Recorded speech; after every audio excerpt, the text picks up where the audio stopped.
there's a need for a new world order, someday, in the next few years, a solution will emerge.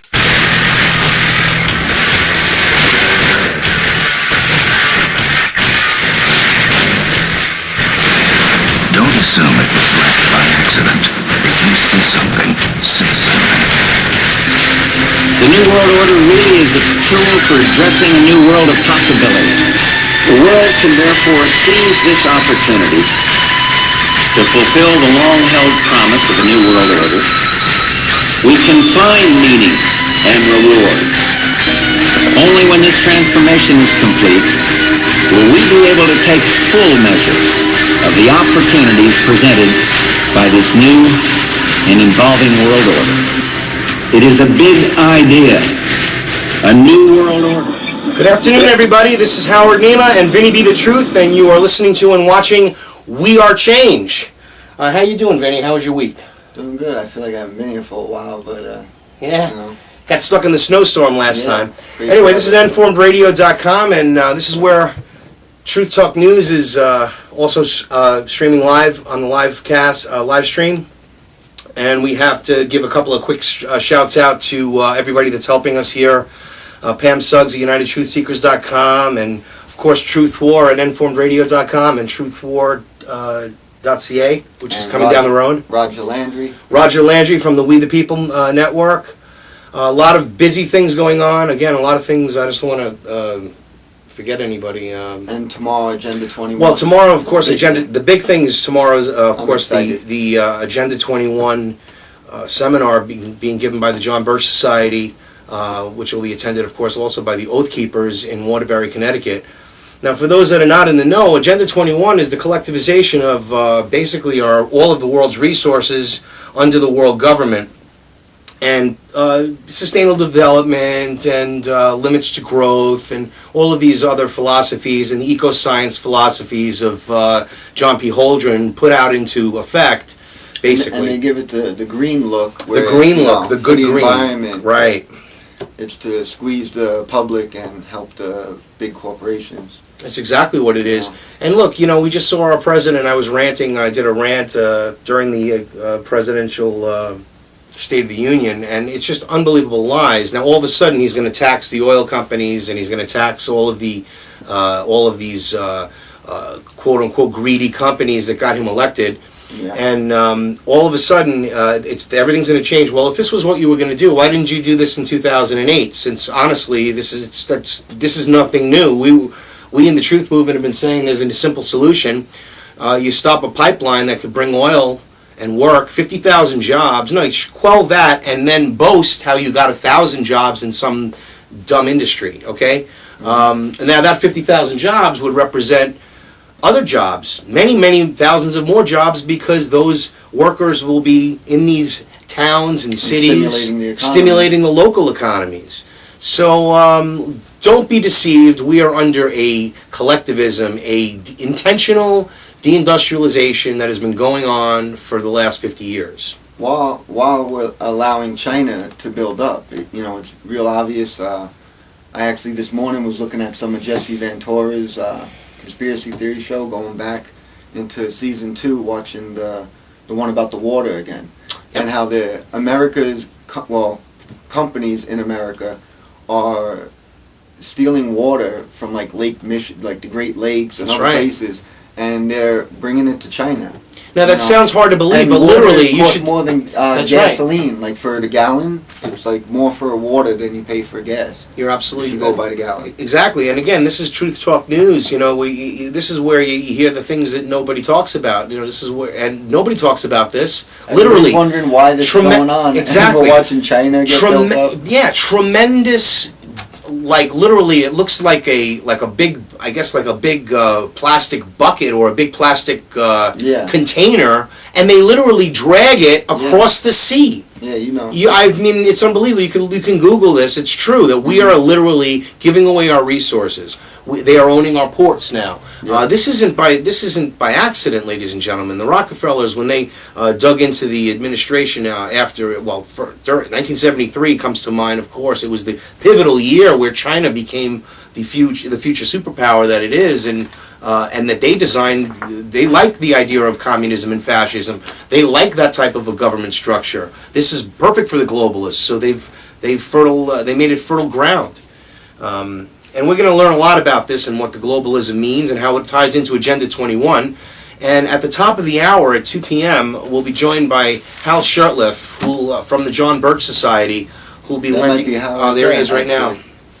If you wait, actually, let me do that. Hello. Oh, it's Howard. How are you, Hal? Yeah, if you need to call at 2:30, that's fine.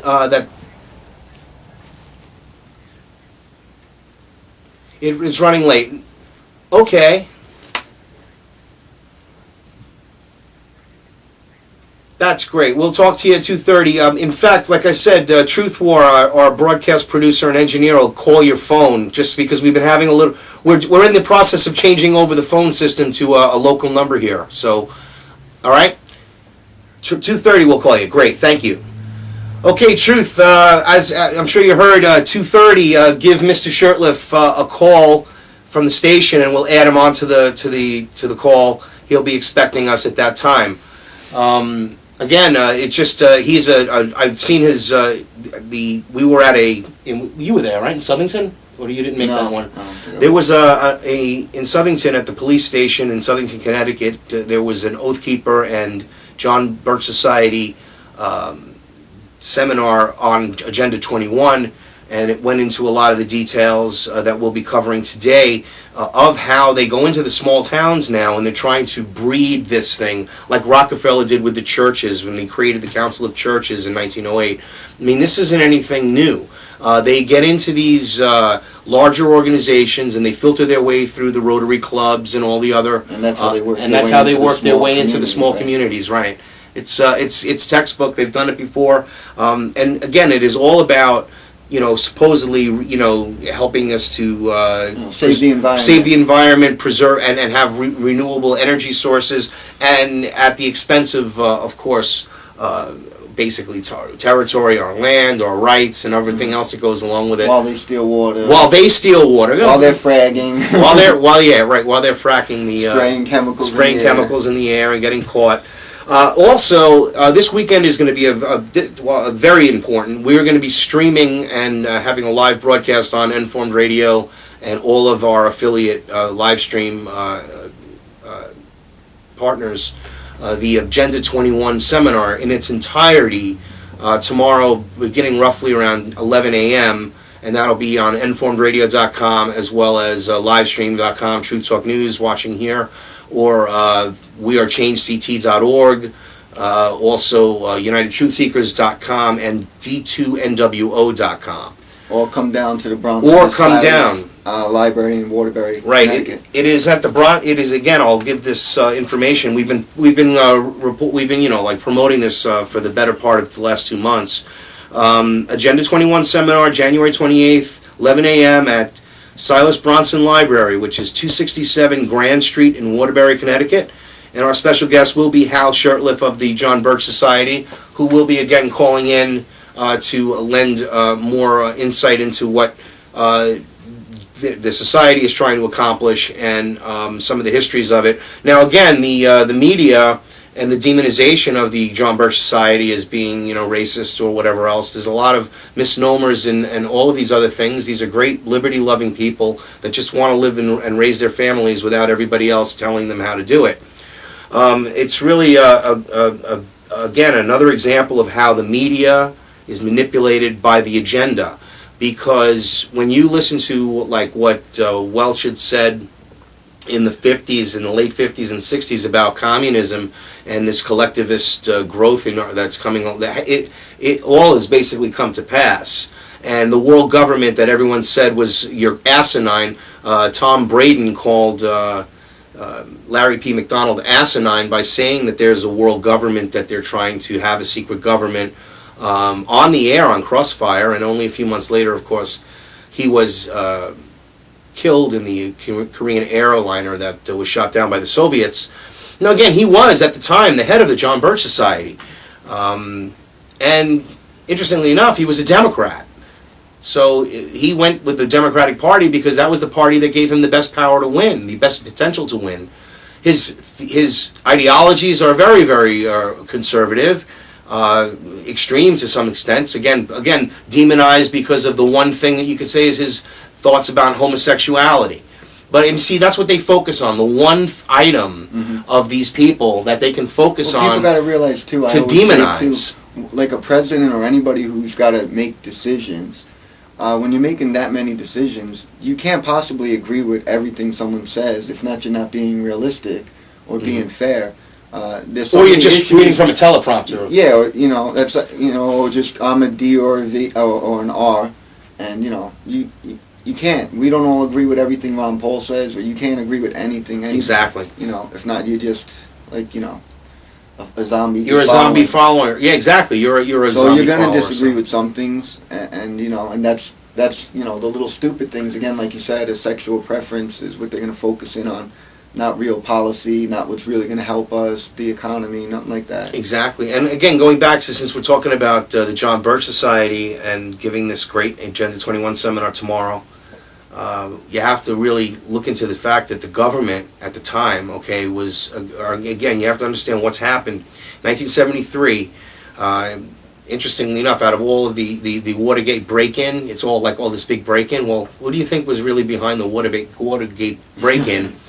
How do you think that out of all of the millions of hours of tape, or thousands of hours of tape, they found those specific parts of tape? How did and all of these other knew exactly where to look, right? Knew exactly where to look, and then the 18 minutes that's missing, and all this other stuff. And now, interestingly enough, why did this occur? Well, what it did was it put Nelson Rockefeller in the White House, one literal like heartbeat away from being the president of the United States. That's right. Nixon basically gave it away to Nixon gave it away. Rockefeller, right? Now, yes, exactly. And Nixon was a CFR Rockefeller minion. Bohemian Grove. Bohemian Grove, all goes there. He's quote unquote didn't like the Bohemian Grove. Yeah. But he was a member of the, and again, You got to be at that level. I guess. you have to sort of deal with these things. If this is where you want to be, exactly. You make your bed, you have to sleep in it.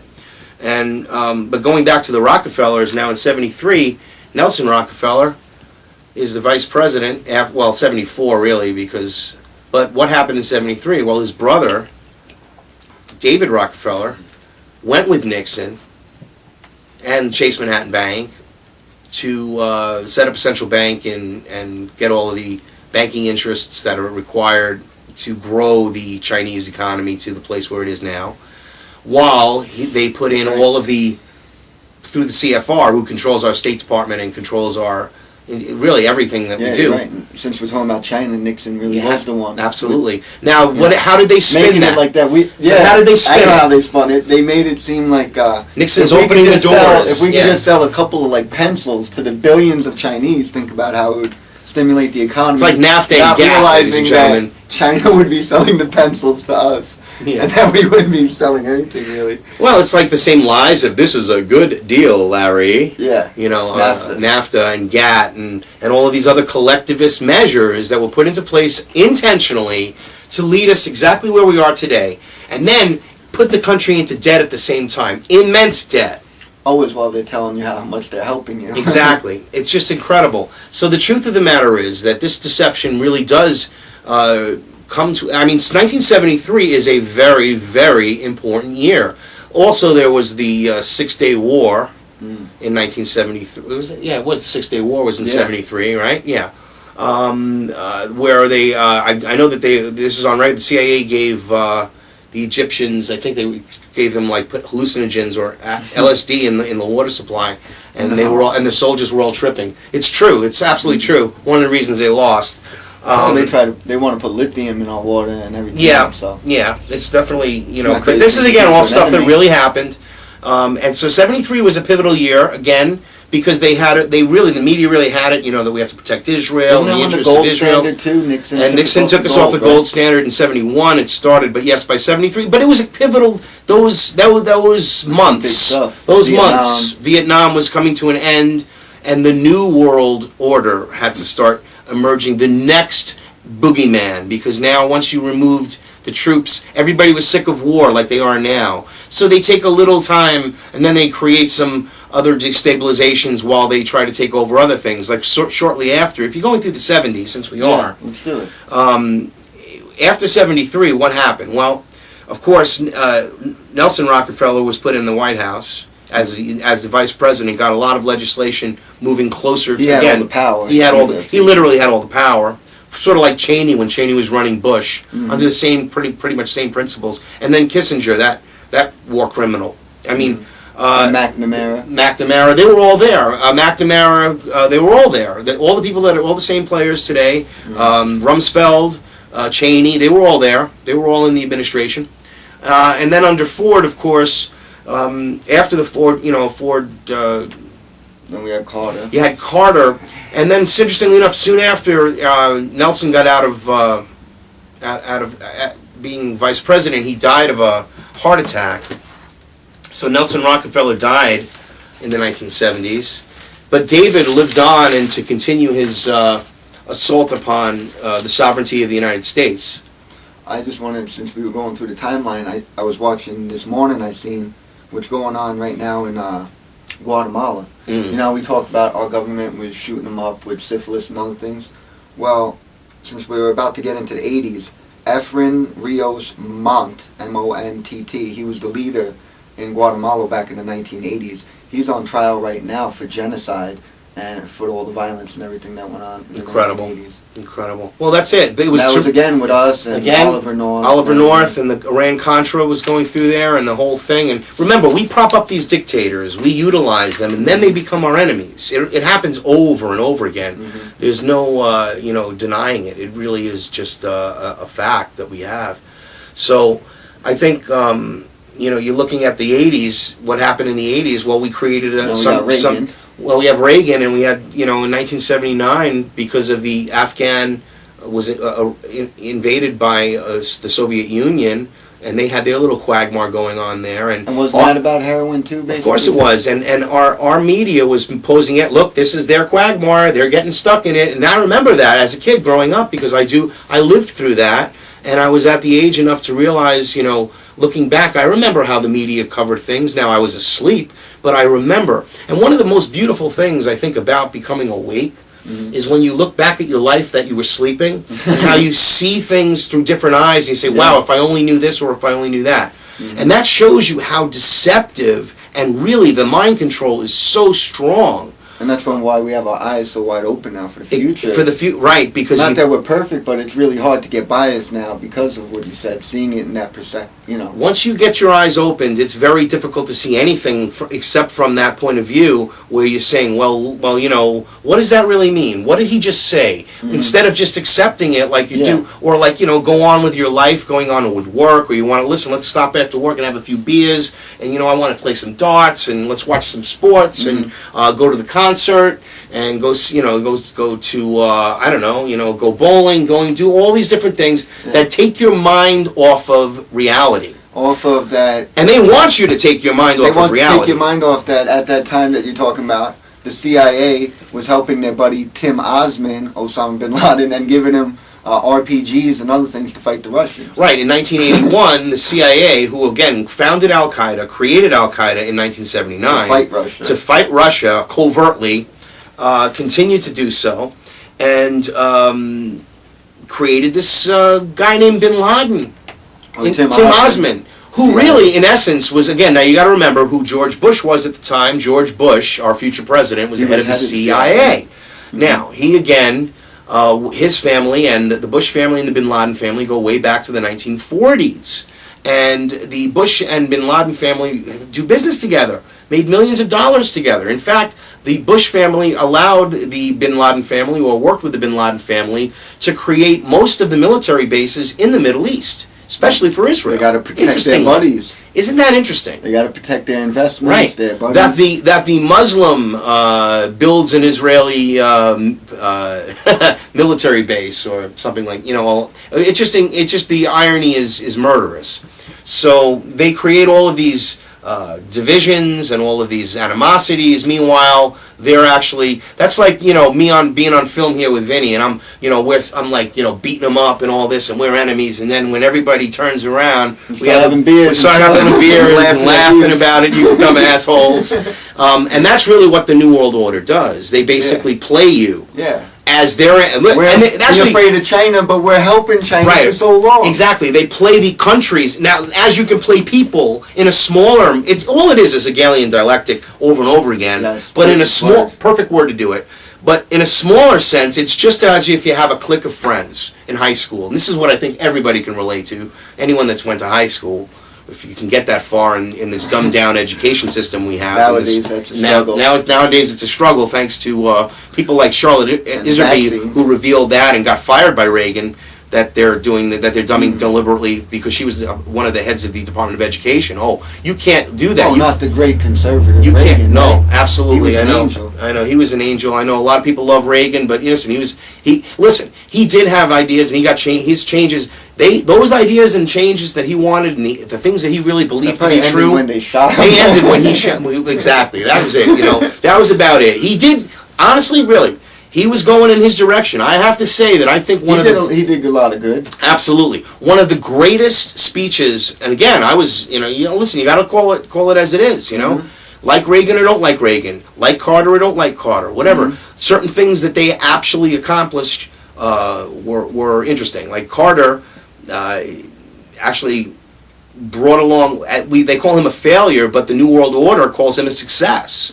Because what he did was bring this situation closer, and using Israel and peace in the Middle East, and getting peace in the Middle East, and then they kill Anwar Sadat back in the same time frame, 1981. And then have the tough guy coming, right? And then have the tough guy, exactly. And then they said, oh, here's your hostages back because of Reagan. Because of Reagan. When they already had to deal with it. Was all, this is all really deep, I mean, screenwriters couldn't put this in Hollywood. This couldn't be it's like, it makes like 007 movies look like a joke.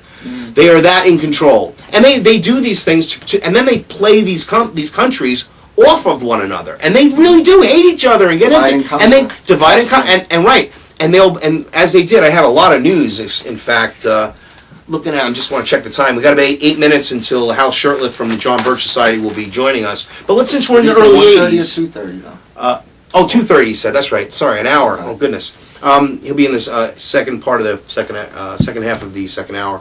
In 1981, again, we're in this situation. Let's just keep it here because it brings so many seeds forward. This is when FEMA was created in 1977, and it started the whole idea of Rex 84, and everything was started. These and other continuation of government plans. They realized that this was how they were going to implode the economy, was through debt. And they did actually achieve this, because if you look at all of this, the value of the dollar since 1913 has just gone down, down, down, down, down. All the expenses and everything, and inflation from printing all this money has gone up, up, up, up, up. Now, we all remember in the 70s, it was the inflation. How do we ease inflation? And then Larry McDonald, of course, had the greatest answers, and all these greatest answers. And he went on and he said, "Well, listen, that's what's going on there. They're closing off all the possibilities for us to have a prosperous country. They're like he said in his speech, telling teachers how to teach, and telling doctors how to doctor, and telling carpenters how to carp, and that's what they're doing, And they get involved in everything. All of these regulatory bodies that you would think would be helpful to the society, helpful to the people. No, it shuts down their competition, A, and B, it puts their agenda forward. So when you have all of the people that, for example, it is textbook. They have the drug companies, they own the drug companies, and then they regulate the drug companies. Okay? Their minions are in the FDA, their minions are in in the CDC, their minions are in the AMA, and in fact, the Rockefellers founded the American Medical Association. Okay, they funded it. They funded it all medicine. The only thing, they always go, the Rockefellers, the only thing they've ever done for humanity, if you want to call it that, is that they funded medicine and science. Everything else, you would think that they would be funding and supporting capitalism because they're ultimate capitalists. No. They like communism and fascism. No, capitalism and has collectivism. To do with, competition. They're not for competition. No competition. They want to control it There all. goes the whole capitalism lie. Exactly. So the whole thing is a lie. So they can build Lincoln Center and they can build Rockefeller Center and put their Prometheus, the light bearer, in the middle of Rockefeller Center. Everyone skates to, and they put the Rockefeller Christmas tree right there. Okay. It is just all started at that point in 73 to 1980, 81. Now what do we have? We knew, the bankers knew, what the bankers are doing to Europe right now, and the rest of us in America and the rest of the world, is exactly what they did to communism. They used communism as a means to an end. They funded it, they backed it, they had all the central banking, but as everyone knows, without funding, communism fails. It can never prosper. Well, they had the world split up to two ways, right? You know, the West versus the East, basically. Yep. Communism versus so-called democracy. And they funded both. Just like World War II and World War I and Vietnam. No, but specifically at the point of the idea is that, again, you know, they're funding their opposition consistently on just about every level. The environmentalists, the Green Movement, this whole Agenda 21 that we'll be talking about, Rockefeller, okay? It's against his interests. So you would say to, I mean, the sheeple or the people that don't understand would say, what are you talking about? That's like me being a car salesman and, you know, telling people not to buy cars. Right? Doesn't make sense. You know, buy a bike instead. You know, it doesn't make sense, right? Sure, it makes sense, because now you're controlling the opposition. That's why there's no drilling. They keep the oil prices high. That's why all these other countries have no refinement capabilities. Yeah, and anything that they're going to make a change, like these light bulbs or whatever, it's just so now you're forced, and they already own that whole thing before it comes out. Well, General Electric is a Rockefeller company. The whole, you know, we went over this many times. I read. I mean, like when they talk about these light bulbs, right? And you know, now you got to go to these new light bulbs. They already had all those light bulbs, and those companies already made, waiting for it. So then their companies just get it. It's like the naked body scanners and Michael Chernoff, right? Hey, listen, we got to do something about this. Meanwhile, they have all these things ramped up. He signed all the deals, puts them in place. Everyone's getting groped and naked body scanned at the airports. Now they're putting them in vans. They're stopping people on the streets. Got a lot about to go over the police state. And he steps down as head of the Homeland Security, and what does he do? He becomes the CEO of Rapiscan, the very company that he gave all those sweetheart deals to, and nobody says anything. It's like George Carlin says, nobody cares. Yeah. Nobody cares. We care. We really do, and that's why we're here Fridays from 1 to 3, and Saturdays from 6 to 8 p.m. No, what I was just going to say is I wanted to mention Syria, because Syria people care a lot right now. And I just want to report what I've seen what's going on right now with Syria. The people that have been protesting for a while we know about. I actually seen since just March this year, 5,000 civilians have been killed there in the protest. So, you know, that's crazy to think about, like if that was to happen here, 5,000 protesters dying since March. They got less than 14-year-old kids being thrown as political prisoners, and the military was ordered by the government to start killing civilians, and you got the soldiers there starting to desert. Thank God. Well, you know, and they're refusing to shoot. Thank God. Yeah. You know. And you got the citizens now saying the protest is done. The protest didn't work. Now it's time to take arms against our government. And this is getting crazy. And I'm for obviously the Syrian people, and it's good to see. You know, because this is what we all keep fearing might happen here. Yeah. Well, to see people doing it and 5,000 people killed and still in the streets fighting, you know, I pray for them. I'm happy for them. I'm proud of them. I hope one day, you know, we're fighting as much as Syria is.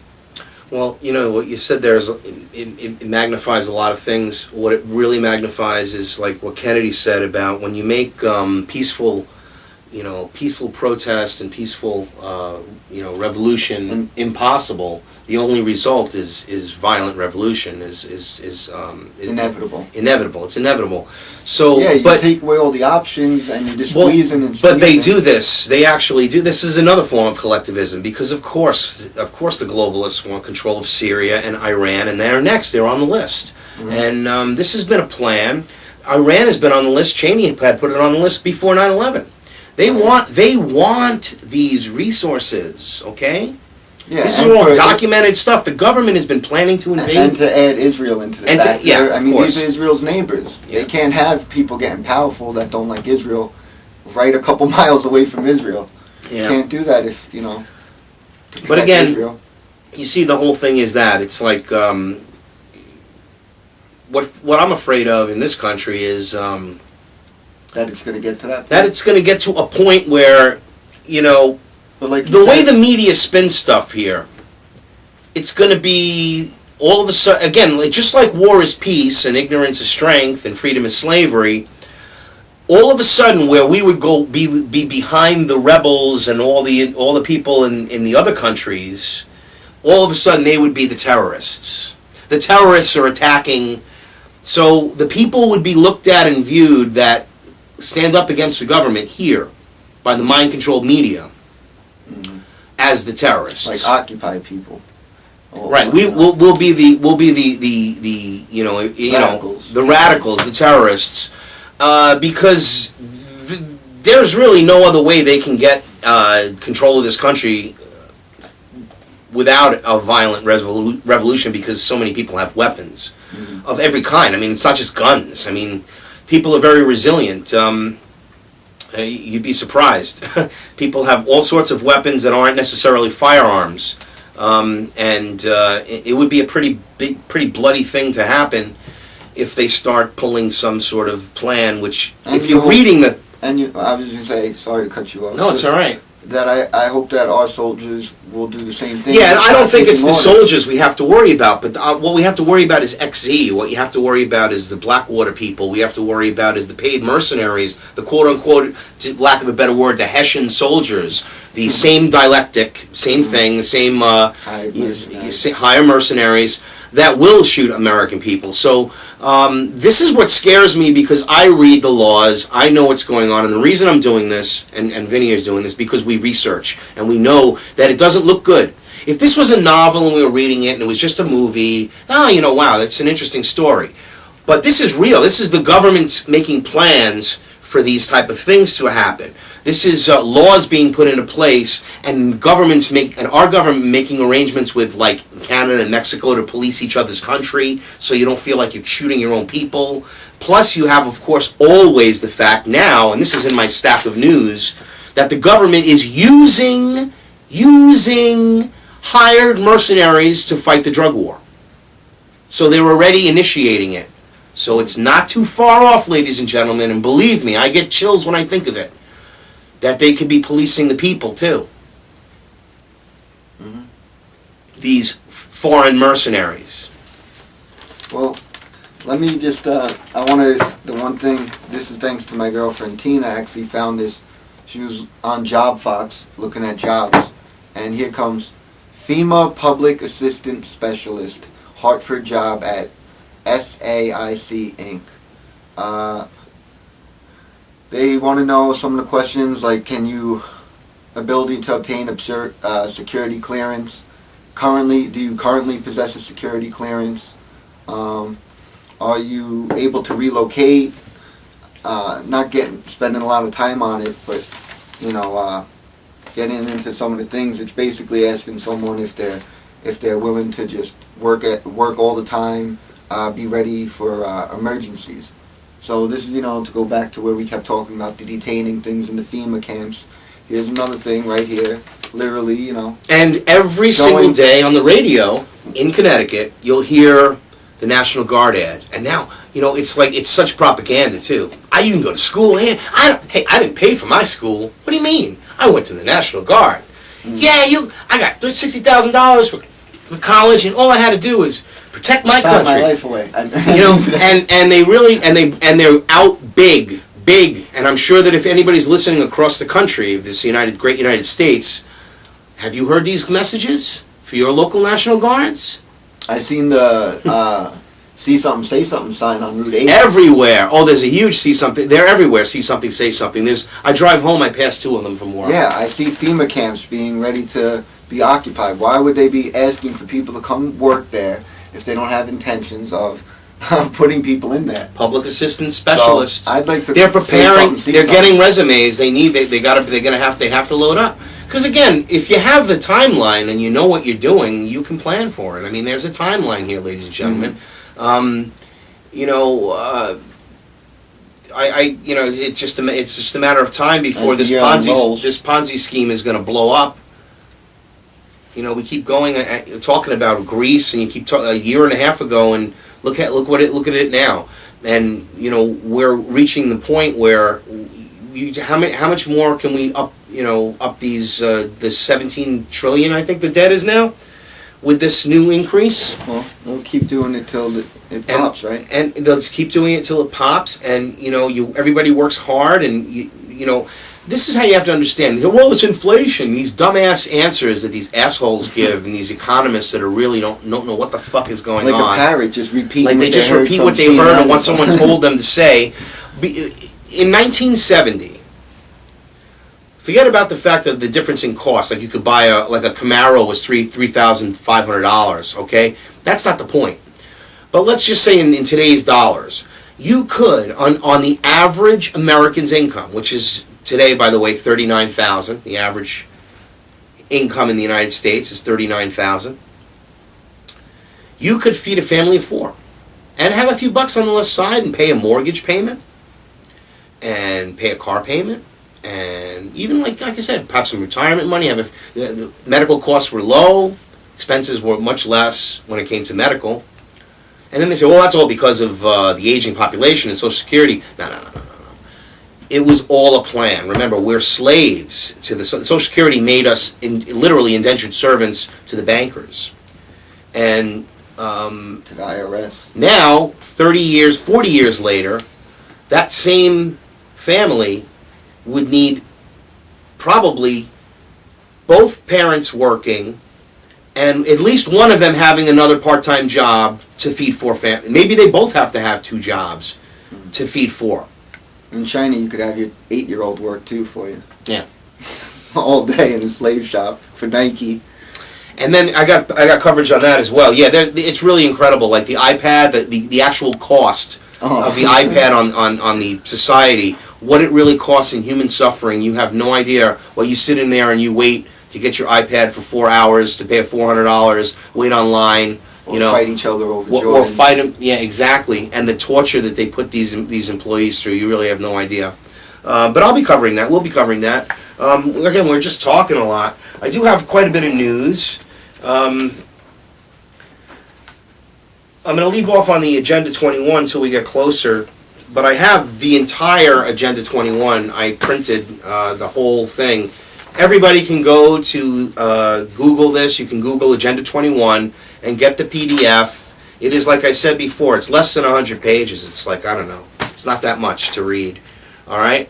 And it goes into this whole explanation of promoting sustainable development through trade liberalization. Free market, yeah. Trade liberalization, yeah. And all these other magic words, fancy words for tyranny, okay? The double talk words. Double talk words. But what we're talking about is, again, I just mentioned this before. This is an article written by Eric Blair for Infowars.com. War on drugs transferred to private mercenaries through Blackwater. Now, this is what I just mentioned before. Since the drug war has become so unpopular with the electorate, instead of politicians actually changing the drug laws, the Department of Defense seeks to reduce and conceal the real costs by transferring the dirty work to private contractors to do what U.S. military forces are not allowed or encouraged to do. It's unbelievable. That's how they get away with this That's stuff. how they get away with it. They got the laws. Our military, we go by these laws. So they'll get someone who's not in the military, a private company, Blackwater, whoever, to then go and do the things that don't have to abide by the code, or they won't get charged with war crimes. They could torture. They could do whatever. Exactly, because even if they are pissing all over Posse Comitatus and going to have troops in the streets. They still can't, physically, specifically do the evil things that we know that these mercenaries do. Yep. And I love the hardcore propaganda constantly of the police and the military at like the NFL and everything. All the sports games that that mostly guys love to watch, right? Their entertainment. It's constantly, I notice, like in an exciting moment of the game, and you just see them right away. They'll show like the plane flying over or some like type of military power. Oh yeah. Right after the person it's mind excited, control. like their team just did something, and that while you're all excited, right away there's that image of the police and the military and honor and the power. You hit it right on the head. Loving it. Exactly. And again, this is part of the mind control. And if for anybody who watched the President's State of the Union or my rant during it, I brought this to point. It's not only scripted. Now, I went to film school, okay? I have a degree in film, okay?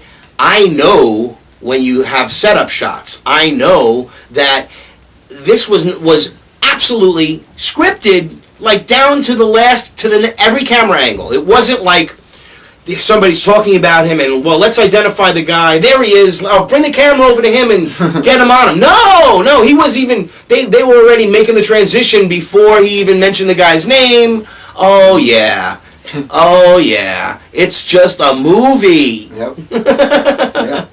And a very bad one, but a very deceptive one. It's a terrible constant movie. Messages that Constant messages. People just don't see it. Right, and once you discover these messages, they're everywhere. It is just like that movie. The worst one was I don't watch the stuff, but I find out after the video awards that were recent. If it was the Grammys, the Grammys, there was 3 things that happened there that were just crazy. The first was Lady Gaga. She comes out. There's like some black guy standing there, and he's screaming, Lady Gaga's a monster. She's a monster.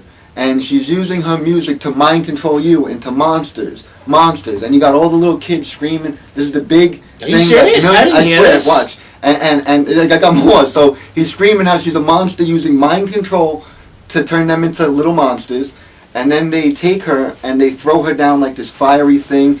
And she's dressed, it's like, to me it seemed Masonic, but that wasn't the obvious one.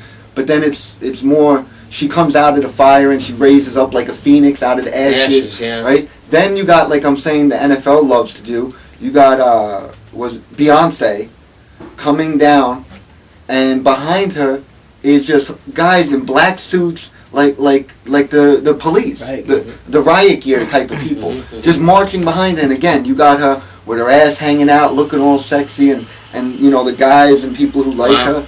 Or sitting there and you're just staring at her probably in her body, and subconsciously this guy's just marching with guns and mask on, and they're literally like, she's singing and these guys are just standing there in the background, and that's just the programming of again, like. And then the third, to finish it the best, to finish this, get it over with, was Pink, which was the obvious Masonic ritual that took place.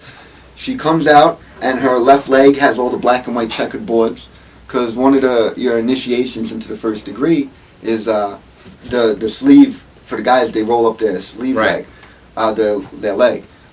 So it was like just designed to be black and white to show the Masonic symbolism. Left breast bare, but covered with something to show again how your left breast is supposed to be bare. She's blindfolded like you're supposed to. She's being raised up into the air, doing all so.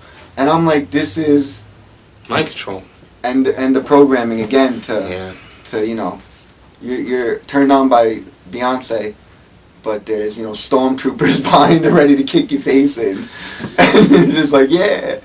It's true. I mean, again, very hard for anybody that's a new listener or just like, or is doubting all of this. Please take the time to research all this information. It's really true. I mean, we're not here to, do you think that we want to look crazy? I mean, come on, please. This is real. And the music industry is the number one Masonic element. I mean, it's unbelievable. And everything is Masonic. You know why I think? And film, of course, big time too. Because what was Satan's... not to get into religion, music. Satan's number one power was music. Well, music again, that was his strength, was music. Elisa Crowley has covered that in volumes of writing, that musicians, through music you can foster a lot of the demonic things. which they symbolize as Rain Man, if people don't know. You know, a lot of different things about that. But anyway, now I'll tell you, as a musician, there definitely is a force or an energy that flows through you when you're performing. Because it's spiritual. It is a spiritual thing, but I don't quantify it as good or evil. I quantify it as definitely a real energy and a real force. And if it's not there, then your performance is going to be lackluster or not quite as on. I mean, this is real. Anyone that is a performer would relate to what I'm saying here. But I never really thought of it so existentially as to part as using to force that, to force it to be there, to make it come to be there, to utilize it for efforts beyond the normal the normal realm of energy, which is the use of the dark arts. That's the difference. Using certain beats that mimic Exactly. your heart rate and this and that. Yeah, there's a lot of stuff and then the programming of it. Yeah, they really do. Words. It's really absolutely real. And no doubt about it. And then again, there's a lot of truth music too. And in fact, Inform Radio is going to be broadcasting quite a bit of truth music. Nice. And Good. down, we're going to be putting that all together, a good format of that. And now my personal band, As Your Soul, is going to be back on the road soon. Nice. And we'll be doing some stuff on that. Anyway, keep things mixed up a little bit, a little more entertaining. But truthfully, right now, there's just so much going on. Now, of course, we know about what happened with Operation Fast and Furious. Now they have Operation White Gun, which is another ATF operation that's under scrutiny. I mean, these are criminals that have hijacked our government, working with the drug dealers, cutting out the competition. Again, it all comes from these top people, these illuminists, the people at the top of the food chain, ladies and gentlemen. And now, here's the situation on this one. Hope A. McAllister wanted access to police and military vaults for American weapons recovered by Mexican authorities in raids and at crime scenes. She especially was interested in firearms from another ATF investigation, which is codenamed White Gun, that she was running. Apparently, guns got away, again. Oh, what a shock, said one source close to the investigation. And the Bureau of Alcohol, Tobacco, and Firearms and Explosives declined to comment on whether any firearms were lost in White Gun, but unlike Fast and Furious, they vigorously defended the previously unreported White Gun operation as a well-managed investigation that produced 3 arrests and convictions. Okay, God knows how many guns are out there. We'll keep being up to date on Operation White Gun. This is again. It's a non-stop attack. It's a non-stop attack. Even Ron Paul, I think, if people have said it. I mean, it's just non-stop. You're fighting one, and they already got another one the next day working on it. That's their biggest thing. Is to get the guns away. And it's the days of Cooper. This is all they talked about. It's very true, and not only that. Now you're working in. Now you got the Homeland Security. I mean, God rest his soul. If Cooper was alive, he would be screaming. I wish to see that. It would just be unbelievable. And the fact that he got killed 20 times already. Yeah. the truth of the matter is that, again, people like Cooper, Bill Cooper, the great Bill Cooper, was again looked at as a loon and nut. But meanwhile, he worked for naval intelligence. Back then, it wasn't as bad as now, right? It wasn't as bad as it was now. But he foresaw where it was going, and he would say, "Listen, I told you guys, you sheeple. This is where we're heading." Now, where are we heading? Well, a lot farther down on much darker path. Forget about the fact that the government is in bed with the Sinaloa drug cartel and giving money to Solyndra and crashing companies and investing in people that they suck all the money out of the company and it goes bankrupt. And, forget about all that corruption. The police state is what really frightens me the most. Me too. And it's rising. Now, it's growing out of control, and in fact, here, why don't you hit this article? I'll be right back. Well, actually, to stick with your police state thing, Yeah, that's all police state news. Well, I want to bring up something that's on my mind about the police state is, and to get into Ron Paul. Again, for people who talk, all the talk of people never know who to believe and this and that. Ron Paul, again, to show why he must not be a part of them. That back even 4 years ago, Homeland Security was putting people on watch if you support Ron Paul. So to me, I don't see how again he could be part of the system. He's definitely a threat. If Homeland Security says you support Ron Paul, you're a basic terrorist. So again, I don't see Ron Paul being a puppet. I see this being the most important thing of the year is to force this and get Ron Paul elected. And if shows that he didn't. It's probably because of the false voting, and we're going Well, to have to fight that too. There's plenty You of gotta fraud. fight everything. Got to fight it all, and the polls are fraud. I mean, come on, it's not real. Many more people are behind Ron Paul, but they want the public to believe that that is not so. It's very obvious. But, you want to? Okay. yeah, that's didn't why even read I this. gave that to you because it's you were Okay. going with Paul, so cover it. Okay, police day growing out of control. Paul issues statement on son's detainment. This is from InfoWars, January 23rd, 2012. Following Rand Paul's encounter with the TSA in Nashville, Tennessee, Ron Paul posted the following statement on his campaign webpage. The police state in this country is growing out of control. One of the ultimate embodiments of this is the TSA that gropes and grabs our children, our seniors, and our loved ones, and the neighbors with disabilities. The TSA does all of this while doing nothing to keep us safe. Absolutely. That is why my plan to restore America, in addition to cutting $1 trillion in federal spending in 1 year, eliminates the TSA. We must restore the freedom and respect for liberty that once made America the great nation in human history. I am deeply committed to doing that as President of the United States. Amen. Ron Paul, the man. That's right. Well, listen, again, we're not going away, ladies and gentlemen, and they can't kill us all. So they're trying, but they can't kill But us it's all. so true. I mean, again, how you got Ron Paul and old people and people in wheelchairs being molested and harassed. This is. It is How are because people just not so mad? because they're mind controlled and they're And being they're scared. conditioned and Well, they're they're scared. scared, They're also you know? scared. They don't want and they don't want to be in. They don't want their trip to be disrupted. They don't want to be arrested. So they So submit. just molest my wife and kids so we Right. can go to Disney. And then, like, well, No. listen, you don't want to like Obama, another slick layup. Hey, you don't have to. You don't like it. You don't have to fly. Yeah. But now he's doing it on the streets. They already have it going out in 4 or 5 different states where they're already doing these beta testing of the Homeland Security stopping. You're just driving along your merry way. Pull over. Homeland Security checkpoint. Yeah, you might I be mean, Al Qaeda. this is Nazi Germany, ladies and gentlemen, but it's just the hot tyranny hasn't hit the fan yet. It's just yeah, that's I it. The just hot don't know tyranny how hasn't hit the people don't- stove yet. How people still think it's Muslims and not them. That's the thing. That's the thing. Like they just gotta. How do we wake these people up to realize you're the terrorist? Yeah, Not a bunch of Muslims. in the Middle East. they're using again a galleon's patting dialectic. down you. Yeah. They're patting you down. They're wiretapping you. You know what I'm saying? When are the people gonna wake up? I hope this year.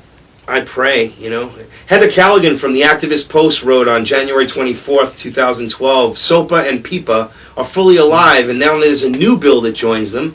Many of us breathe a sigh of relief when an overwhelming amount of Americans band together and voice their opposition in Congress over the Stop Online Piracy Act, and we did.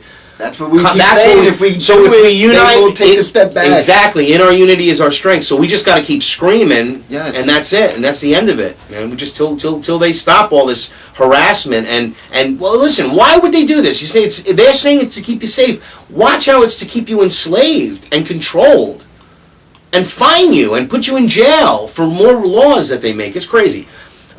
Now here's what happened. You had those sites that dimmed. Remember that everyone dimmed their sites? I mean, so to I make actually a seen statement. Twitter already announced this morning. I seen on the news that they're going to be censoring people's tweets. They didn't mention what countries yet. I've got that. worldwide I've got covered. I got in the stack here. I got Yeah. stuff on that. Yeah, exactly. That's another thing we're trying to talk about. This is leading into that, ladies and gentlemen. So now they have deja vu in the form of the open new anti-piracy bill. It's an alternative. Representative Darrell Issa of California and 24 co-sponsors introduced the Online Protection and Enforcement of Digital Trade Act, H.R. 3782, on Wednesday during the Internet blackout. Open would give the oversight to the International Trade Commission instead of the Justice Department. Did you hear that? Focuses on foreign-based websites, including an appeals process, and would apply only to websites that willfully promote copyright violation. The bill pretends to only target foreign websites while keeping Americans free to surf and post. But the bill's wording, as usual, is wide open to pursue American sites. Of course, they tell you it's for Europe, but when you But it but should be here. wait a minute, it says here. No, it's for Europe. But it says here. Shut up! Don't read it. Throw it away. Garbage. They do this to me all the time. I'm getting to that point again. DNA samples now to be taken from students to keep them from cheating. Or being a terrorist. Or being a terrorist at the school, I guess, yeah. Before SAT college exams. We want to make sure that nobody's cheating on their SATs, so you're going to get a DNA. We're going to swab you for your DNA. How nice. Eventually they can You shove can't a make camera this up stuff your up, ass ladies and watch it gentlemen. that This is way. from Jonathan Benson, Infowars.com. Standardizing testing is common, of course, we know. But an increasing amount of students are cheating. And this has caused lawmakers in New York, of course, New York, to consider trendsetters to consider actually harvesting digital DNA from students and applying it to special ID cards that students would be required to furnish both before and after taking the SAT or ACT exams to prove their identities. The digital DNA idea was birthed after a major cheating scandal at Great Neck North High School on Long Island. These are the big problems. Now listen, Great Neck North High School in Long Island, they're probably worried because all of their criminal, they learned from their criminal parents that work for Wall Street. If anybody doesn't know who lives in North Great Neck, Long Island, okay, that's like Sands Point. Sands Point, yeah, it's money. No, Kings Point. Sands Point is Port Washington, right? But whatever.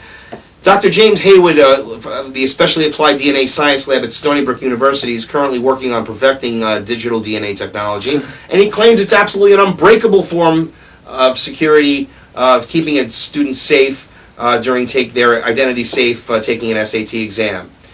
Yeah. I still remember when I was in school, like actually writing things. I guess wouldn't your picture be enough? I mean, think about it, ladies and Didn't cheating go on all the time though? Like I'm sitting here remembering. Cheating, it happens forever. It'll never stop. And again, if you go from Great Neck, I mean, you're just learning from your parents. But now, I mean, you're gonna have to give blood tests. I mean, you should probably take retina eye. You should have to give fingerprints. I mean, you should give blood. They should shove a camera inside you. Oh yeah, to just definitely. make sure you don't cheat. Just put a chip in there right away, and they can see everything and do everything. And now our criminal former Senator Dodd, who became the head of the Motion Picture Association. I can't even believe that. I mean, what is that? Let's just talk about some cronyism there. He's really going out. He's trying to really get this piracy thing going. And this is from Tech Dirt on January 23rd. The Motion Picture Association of America directly and publicly threatens politicians who aren't corrupt enough to stay bought, reinforcing the fact that Chris Dodd really does not get what's happening and is just showing how disgustingly corrupt the Motion Picture Association of America is in their relationship with politicians. Chris Dodd went to... Who has more power. Whoever has... Absolutely. Who has more power, politicians or Hollywood? Yeah, Hollywood, absolutely. We know that. No, they're not politicians. They're not politicians, they're the money bags. Where do you think these $100 million films come from? Why is, what's his name, George Lucas or Steven Spielberg, one of those guys, doing Lady Gaga videos? Interesting, isn't it? Well, they want the best, right? Chris Dodd went onto Fox News to explicitly threaten politicians who accept the MPAA campaign donations that they better pass Hollywood's favorite legislation or else. Quote unquote, listen to this and then we'll move on. Those who count on, quote, Hollywood for support need to understand that this industry is watching very carefully who's going to stand up for them when their job is at stake. Don't ask me to write a check for you when you think your job is at risk, and then you don't pay any attention to me when my job is at stake. Yeah, typical words from a typical politician. Spiteful. We already went over this. The TSA directly violated the U.S. Constitution when they detained Rand Paul recently. Of course, the White House sides with TSA. Keith Lang on the Hill sides in the Rand Paul standoff. The White House is standing by the Transportation Safety Administration in its standoff with Senator Rand Paul and his father, Republican presidential candidate Ron Paul. The elder Paul called the TSA a police state Monday after Senator Paul was reportedly detained by the TSA after he refused to take part in a pat-down from TSA officials at the Nashville International Airport. Now we got to be afraid of our senators blowing us up on planes. Absolutely, big threat. Well, it is. They threat the threat from within. That's the whole thing, right? It's such a joke. White House Press Secretary Jay Carney said Monday that he didn't have any reaction about the police state comment, but he sided with the TSA by saying, I think it is absolutely essential that we take necessary actions to ensure that air traffic is safe. I guess that means, why don't we bring your wife there and why don't we finger her on the air or something? Yeah, all right. Okay, wrongfully accused in L.A. This has been happening a lot. I guess maybe because, unfortunately, there's probably a lot of names that are similar, like, it must be because, I mean, it wouldn't happen unless you had something like John Smith, or I don't want to be unpolitically correct, but we're talking about California, ladies and gentlemen. So, 1,400 times over the past, it happened more than 1,400 times over the past decade that they actually arrest people, put them in jail, half prosecute them, and they're the wrong people because they just have the same name. Oh, like that little 6-year-old boy. This is this is why we need to have those biometric cards, Vinny. That's right. This is why. Need them chips to really tell. But you remember the little boy? You remember that one? It was maybe 2 years ago or something. It was like a little white kid. He was like, I don't know if he was like 5, 6 years old, if that. And he had the name of someone that was on the thing. On the TSA list, and they wouldn't the let the no-fly mother list. touch him, nothing. And then And the kid was crying. crying like he just wants to touch Because him. they hire these like these robots that you like brain dead this is to believe that that kid is a threat. Like, come here, little kid. Well, I told you what happened when I went to Lake Compounce, right? Wasn't that crazy? That the young kid, the young security guard is following me around because I was wearing an End the Fed T-shirt. Terrorist. I'm a terrorist because that's what they told him. Anyway, whatever. Bad. All right, so this is all police state news, and then we're gonna take our little 5-minute break, and you can listen to the great George Carlin make some great commentary on the situation going on in the world.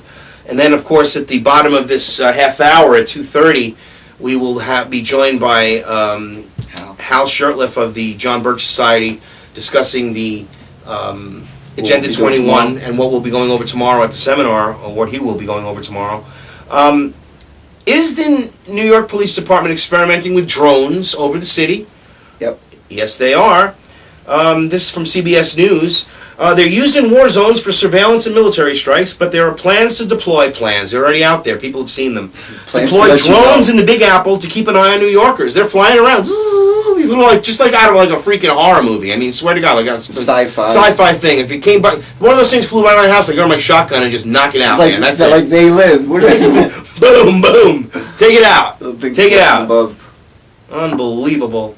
Drones are unmanned aircraft that can fly at low altitudes. These can actually go see through windows. They have all sorts of technology. They have that infrared technology. They actually X-ray technology. It's crazy. It's not marijuana grows, I'm sure. Yeah. It's just these big corporations creating all of these police state items and selling them to the federal government.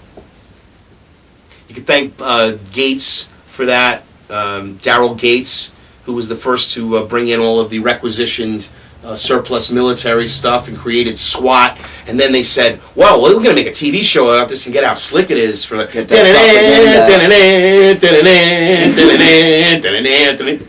you want to be like a SWAT guy? Did you want to be a SWAT guy when you were like 10 years old watching that? Oh, yeah, man, I want to climb ropes and jump from buildings. Yeah. It's mind control, ladies and gentlemen. Anyway, it really is. And they say, oh, yeah, SWAT's good. SWAT's good. See, SWAT's good. Yeah. So SWAT teams coming to your house, you're the problem. Yeah. Remember that. They were walking behind Beyonce. They were on the music awards the other day. That's right. They're cool. Shock docs. Total federalization of a police state under the new Homeland Security mission. This is scary as shit, and it's really true. Localized intelligence, hiring police, and bowing to private interests. Homeland Security should reorient its missions. Of course, its bloated umbrella agency aims to lean on its ties with hospitality, hotel security, and transportation industry. It's just going to be everywhere. They're going to have them in hotels. They're going to have them in subways. They're going to have them in the streets. I mean, SS, okay, ladies and gentlemen, that's what it is, okay? Yeah. This is from an article by Aaron Dykes in InfoWars. I'm not going to go through the article, but it's a great article, and you should read this one. Go to Infowars.com. Shock docs, total federalization of police under new Homeland Security. It's from January 24th. It's a long article. Actually, it's like 5 pages, so it's too long to go over. Again, this is more of the insaneness. Now, after 9/11, they used that excuse to do something which is absolutely illegal by putting CIA working in the United States, is quote unquote to get terrorists, to get these men in caves. But after 9/11, they were deployed here and worked for many years, actually, interestingly enough, with the New York City Police Department. Now, the CIA's top lawyers actually never approved sending this guy to New York. And then he actually, while on leave, became an employee of the New York City Police Department. Can't make this stuff up, ladies and gentlemen. This is from Adam Goldman and Matt Apuzzo from APWLNS.com. And normally when the CIA dispatches one of its officers to work in another government agency, rules are spelled out in advance in writing. Not here. But the CIA doesn't cross, to make sure the CIA doesn't cross the line into domestic spying, which is what they're doing. Under a 1981 presidential order, the CIA is permitted, but it's still, this is an order, again, an executive order, permitted to provide special equipment and technical knowledge and assistance of expert personnel to local law enforcement, but only when the CIA's general counsel approves each case. In this case, it was going on for years and nobody approved it. All right. Now, the guy that got involved in this, another one, he tells some of this information. Another CIA agent recently got busted because he wrote a book. Here it is. Authorities say a former CIA agent has claimed that he helped interrogate a top suspect in Afghanistan when the CIA was torturing him, and he actually literally said that they were torturing the guy. So that went against national security. Because we don't torture. Because we don't torture. So now he's facing like 10 years in jail for telling the truth. This is America. Okay, the CIA to pull out is now going to pull this officer out of the New York City Police Department. Another really insane. They're just everywhere. These CIA spokesman Jennifer Youngblood says that Sanchez, who was the CIA agent, was sent to New York at the direction of then CIA Director George Tenet. Remember him, 9/11? Mm-hmm. Okay? Who had the authority to move his officers around the world to make sure intelligence was being shared. That arrangement did not require lawyers' approval. Context matters here. The CIA stepped up cooperation with law enforcement on counterterrorism after 9/11. It's hard to imagine that anyone is suggesting that this was inappropriate or unexpected. Unexpected? No. Inappropriate? Oh, yeah. Oh, yeah. Oh, yeah. Now, of course, the UK is going wild. Google said the British government are now working together to sweep websites into the Orwellian memory hole. It is a joint effort that will soon go worldwide as the global elite continue to build and refine their censorship apparatus. Again, an article by Kurt Nemo on Infowars.com. Google told The Telegraph today that the national security is the biggest category among reasons for scrubbing pages from Google search results. So you just won't find things in the future. Mm-hmm. Just plenty of ways to censor you. Cutting off live stream in the middle of broadcasts, knocking down Facebook pages. What else has happened was phone numbers that worked 2 minutes ago that don't work, that are on disconnected a minute later. All sorts of nonsensical things. Pulses in your phone lines, electronic magnetic tones that I could hear in my hallway in my house. I walk 10 feet from my house, it's still there. Drive down the block and it's gone. Oh yeah, all sorts of nice things. Harp. I mean, I still really don't know what that is, but I'm not kidding. I had that occur where there was this magnetic hum that was around my house, and it just came out of nowhere, like nowhere, and it was just anywhere I went. I just got in my car. I heard it in my car, so it was vibrating around the house, the property. Yeah. Walked around my property line, heard it. Yeah. Drove in my car, heard it dissipate. That kind of sounds like absolutely, absolutely. People, you're crazy. Well, then explain to me what this is. Mm. And I drove down to this stop sign over here, and it went away. As I came closer to the house, it came back again. And it went on for about 10 minutes. And then it just went away. I feel things from the phone. Well, no, they pull stuff out of me. Well, literally, they have all of this technology. In fact, you go into a room. If you're being sweeped, they call this sweeping, by the way, ladies and gentlemen. The CIA will sweep, or the NSA, or whoever is listening. By the way, how you guys doing at the FBI recording us in Informed Radio right now as we speak? Through that unnamed corporation in Virginia that's been recording our shows for the last 2 or 3 months. It looks as though that they can actually pull your data from your phone. Not just listen to you like right now. They can, even if your phone's off, they can listen to you. Believe it or not, ladies and gentlemen. Yeah. You don't believe it? Long time. Check it out. That's been going on for a decade. New smartphones. That's been around. Been for a decade at least. It had to come into place. Interestingly enough, it had to be in place by October 1st, 2001. It was part of the 1996 Telecommunications Act signed by Slick Willie Clinton. Okay. So when they pull this data, what it does is it makes your battery drain. So if you ever said, wow, I just charged my battery, or on your camera, your battery, you're being swept. They're sucking the digital data through whatever technological source that we don't know exists at this point, to get even more things. Because we know the cops can pull you over and take your cell phone, plug this thing, and they're doing Take it, everything. and take all your Contacts. data. Exactly. Text Why do they messages. create these things? Who's creating these things? For what purpose? There can't really be any good purpose. Oh, well, they might be bad Track people. everything. They're drug dealers. We want to know who they call. You already know who they call. You already can listen to them. You already know who all the drug dealers are. Yeah, you're the one giving them the drugs. Half of them, exactly, the top, and then the middle level people are all the ones that get criminalized. The ones who don't know nothing. The ones that are just, they're buying from the main source. They're the ones that get targeted. Yeah. Anyway, this isn't a joke, ladies and gentlemen. It's real. You got to check this stuff out. Sells it for 400. They're getting crushed. They're getting crushed. But Yeah. the guy coming with tons through planes, through customs. Hey, Barry Seal used to go in and out of Mena, Arkansas. Have Kathy Bryan having sex trysts at the White House, doing cocaine. Not the White House, the governor's mansion, doing cocaine all over the governor's desk and all of that. And They're crazy. So many crazy. oh, things. this is real. I seen. Check out the Clinton Chronicles. That'll give you a lot of information. Going into the Check that out. the Google Illuminati that. bloodline thing. There was a Illuminati crazy bloodlines. thing I seen in there where they did a ritual. I'm thinking 1978. There was some famous lady. She was one of the richest people on the planet, Doris something, and they literally did a ritual killing on Halloween, and they all ate her body. And Wait a minute. Kissinger was there. Brock.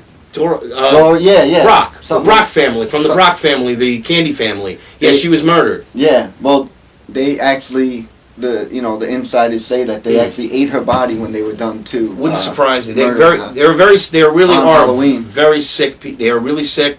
I know sometimes we These go are all leaders. sometimes we go into this and I know that we turn off people from the audience. They're like, wait a minute, what's going on here? But no, it really is true. These things actually happen. It's very hard to believe. It's part of the difficult, to come alert to the fact that such evil, wicked, insane people run our world or control a vast majority of what we see, what we hear, what we buy, what we think, Yeah. due to their influence. And it's real. Most of the Hollywood people that you like, the music people you like, politicians. Well, they're a lot doing of them things you can't even imagine. a lot of them what they're doing. are compartmentalized and not necessarily doing rituals, but the people at the top do. Yeah, the famous ones. I mean, They're they're all in a big club, like Colin says. It's a club. It is a club, and you're not part of it. And I get into this argument with my friends a lot that don't want to believe me, but to get to that level, again, if you're really one in a million special talent, you might be able to build a little bit of a following. But if you don't take the oath, which is become a Mason, you don't get there. You are not, going to the Super Bowl. You're not Madonna at the Super Bowl. You don't get to do that stuff. You don't go to Yankee Stadium like Jay-Z if you don't take the oath in these things. That's true. That is true. Well, listen, we're going to take just a short break here. We're going to be, speaking of George Carlin, we'll play a little clip of George Carlin while we're on break. And you're listening to informedradio.com, live streamed at unitedtruthseekers.com and deathtotheNewWorldOrder.com, also on livestream.com, Truth Talk News. We're going to be back in just a few minutes, and again, at the half hour at 2:30, we're going to be joined by Hal Shurtleff of the John Birch Society, who'll be going over the entire details of tomorrow's Agenda 21 seminar. So I'm just going to take a few minutes here and give you the great George Carlin.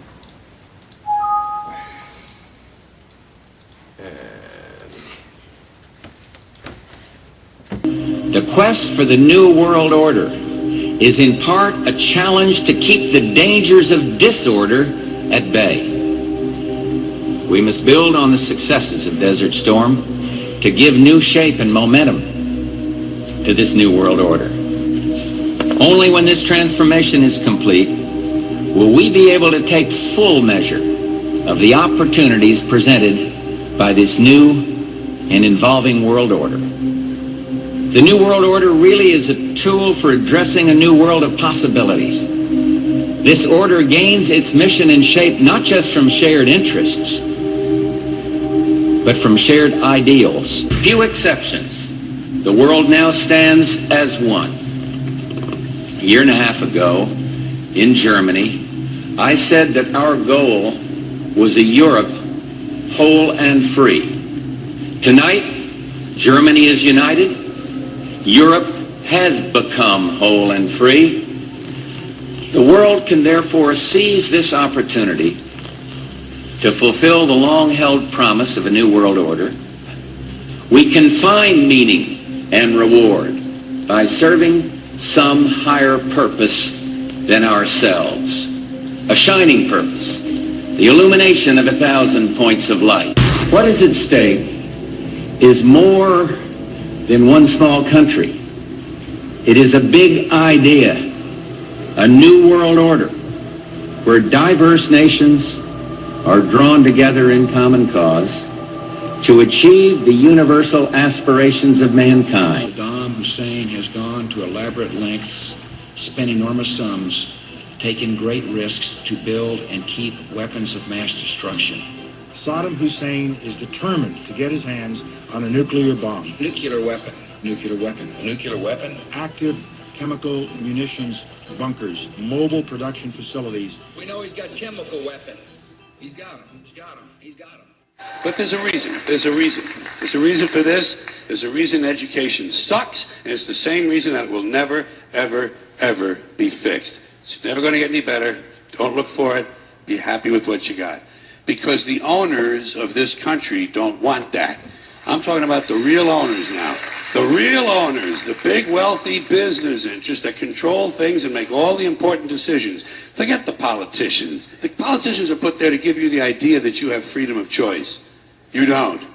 You have no choice. You have owners. They own you. They own everything. They own all the important land. They own and control the corporations. They've long since bought and paid for the Senate, the Congress, the state houses, the city halls. They got the judges in their back pockets. And they own all the big media companies, so they control just about all of the news and information you get to hear. They got you by the balls. They spend billions of dollars every year lobbying to get what they want. Well, we know what they want. They want more for themselves and less for everybody else. But I'll tell you what they don't want. They don't want a population of citizens capable of critical thinking. They don't want well-informed, well-educated people capable of critical thinking. They're not interested in that. That doesn't help them. That's against their interest. That's right. Because the owners of this country know the truth. It's called the American dream, because you have to be asleep to believe it. That's true, isn't it? I guess, you know. So we're back. I'm Howard Nima, and my co-host Vinny Be the Truth, and you're listening and watching We Are Change. We'll be here again tomorrow from 6 to 8 p.m. live, and there'll be a rebroadcast of this broadcast from 4 to 6 p.m. 3 to 5? No, I actually 4 to 6 now worked it out with Truth War. Just for the scheduling, it works better. Okay. And so we'll be doing that from now on. I'll be posting all the changes, of course. And now I'm happy to say that we're moving forward. We're going to have a new phone number. I don't know if I should release it yet. Maybe I should. It's just what it's going to be. The new phone number to contact the. Probably it'll be all working by tomorrow's show at 6 p.m. Will be 860-866-4344. That'll be the call-in number for all future shows. And I guess about 9 minutes or so, Truth's going to be giving a call out to Mr. Shirtliff at the John Birch Society.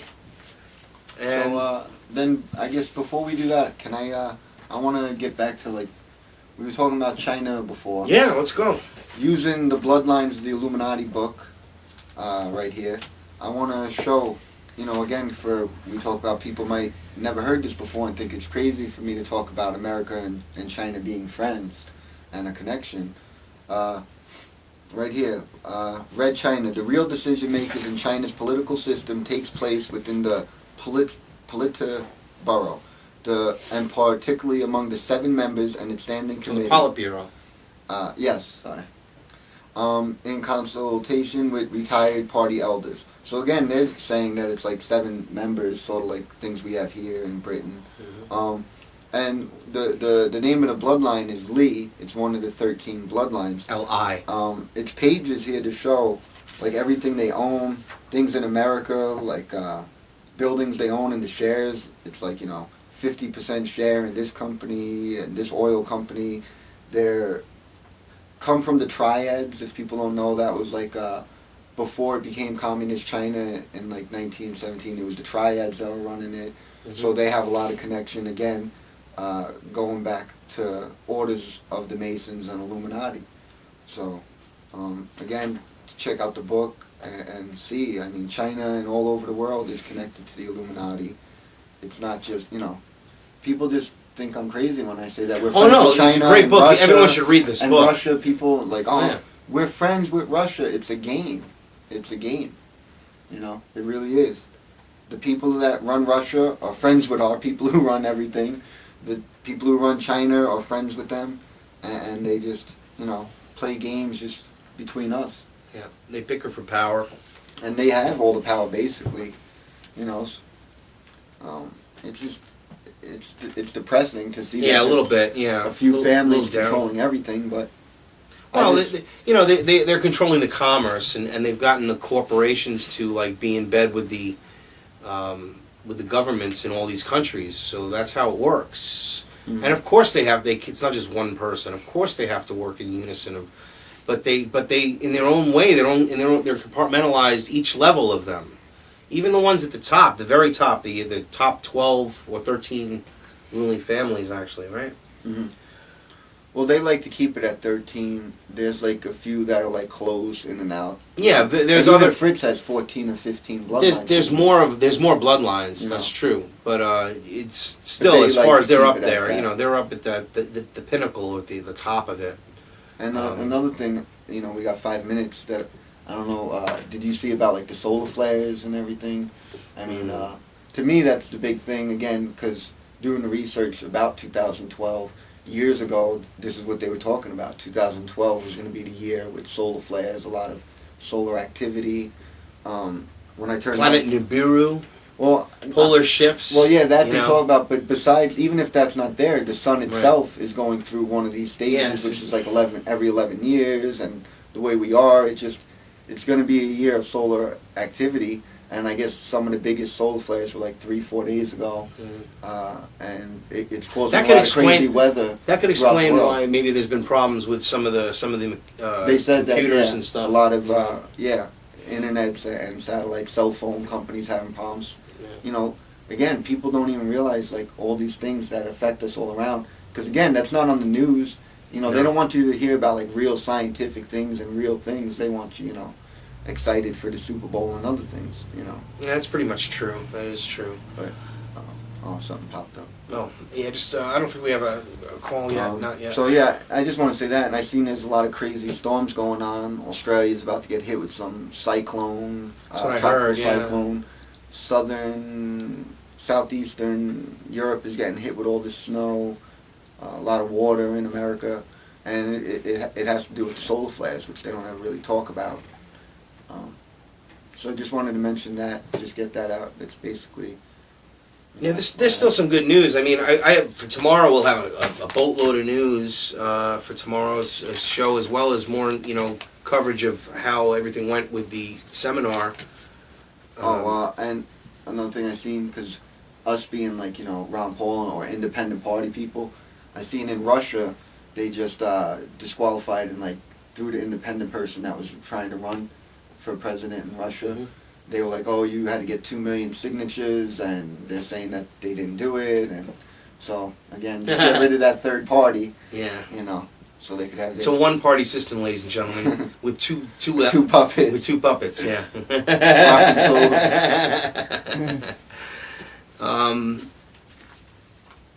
There's just so much of this news about, psychological tyranny, and I don't even know where to go. I have, there's a new movie. Here's what I'm going to close out with until we speak with Hal. Coming out, that was produced... What's the name of the movie? A Violation of Trust. It's made... It's made. It's coming out. 9/11? Yeah, it's coming out on 9/11, and it's got Edward Asner and other other well-known actors. I'll go through the list here in a minute. And basically, it is a feature film that is willing to do what the world's governments and legal bodies are unwilling to do: open a real investigation of 9/11 for the entire world to see. It dramatizes the first day of the president's new investigation of 9/11, with actors performing from a tightly written, factually accurate script that pits the 9/11 Commission report and the National Institute of Standards and Technology, the NIST reports, against the work of 9/11 researcher Dr. Ray Griffin. Really? Yep. I like Ray. David Ray Griffin, and the scientific research highlighted by 9/11 Truth organizations, including architects and engineers for 9/11 Truth, which we again had at the library. We had at the library and did a seminar that you can find on our Freedom First films on YouTube. That's there. It's gotten like over got like 1,000 hits or 2,000 hits on it, something like that. It's a really good seminar. It shows how these buildings were brought down by controlled demolition, and it's so obvious. And engineers. A child could see this, and these are architects and engineers, right? Yeah, not corporate whores telling you. Corporate whores lying to you and just saying an aluminum plane destroys a steel building. Yeah. This movie's called A Violation of Trust. It stars Ed Asner, Martin Sheen, Michelle Phillips, all like really awake people that really are believers that we need a new investigation. Woody Harrelson, John Hurd, Nick Van Cuso, and Judd Nelson. Wow. Yeah. The film is having its debut, and so I'm probably going to get a copy of this through our network far before it's released. But the premiere is May 16th, 2012. So in May, this movie is going to actually have its premiere. So once that happens, I'll be able to get copies of it, and we'll get it out there for everybody to see, before it hits the theaters. Fair use copies, ladies and gentlemen. Legal fair use copies. So, A Violation of Trust, it's called, huh? It's called A Violation of Trust. The film was produced by, let's see who produced the film. Let's try to see who the actual producer is, if it lists it. It didn't list it, but actually it took 10 days. They filmed the movie in 10 days. It's pretty good. It's pretty hot. Yeah, hard to do. Well, again, it's like I think it's more like a 12 Angry Men, because I did report on this that Ed Asner did a piece on Alex Jones where he explained that they were making this back in the summer. Really? And he said so there was like sort of like a courtroom type drama, that kind of thing. Nice. But it has actually this dialogue here. You can go online to Infowars.com, and you can actually see the dialogue from the movie that was printed. Howard Cohn, actually, hey, he's from New York. A native of Brooklyn, is the executive producer of A Violation of Trust, and he's a lifelong entrepreneur. Okay. Hey, Truth, are you? Do you have the number? Do you have his number? No, I think. Here we go. Excellent. Thank you, sir. Hal Shirtless. Hey, Hal. This is Howard Nima. How are you? Good, Howard. How are you? Very good. Excellent. Glad to reach you. I'm here with my co-host, Vinny B. The Truth, and you're on the air on Informed Radio.